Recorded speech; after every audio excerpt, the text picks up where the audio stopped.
If you're hit with tax identity theft, it can affect your refunds. If you owe money and someone else received a fraudulent refund, then it can really mess up your whole account with the IRS. It can take up to a year to 18 months to get it resolved.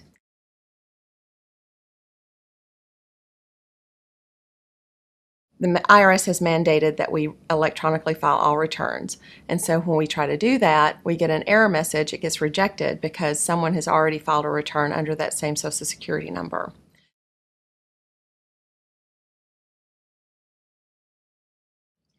Over the last few years, we've seen a dramatic increase in tax identity theft.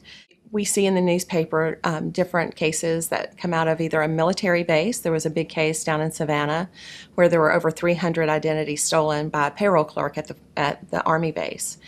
We've seen it just different places. We've seen it happen through nursing homes for elderly clients.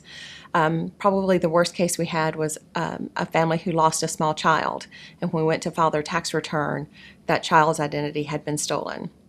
It happens not only at the federal level, but now we're starting to see it much more at the state levels.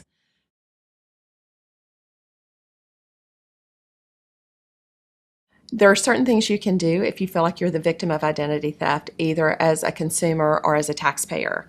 You should always diligently protect your Social Security number and other pertinent data, like your date of birth or your mother's maiden name, things that typically are asked when you open a credit account. You can request a taxpayer identity PIN from the IRS, even if you do not suspect that you've had tax identity theft, if you just want that extra layer of protection. We've started to see more and more taxpayers do so.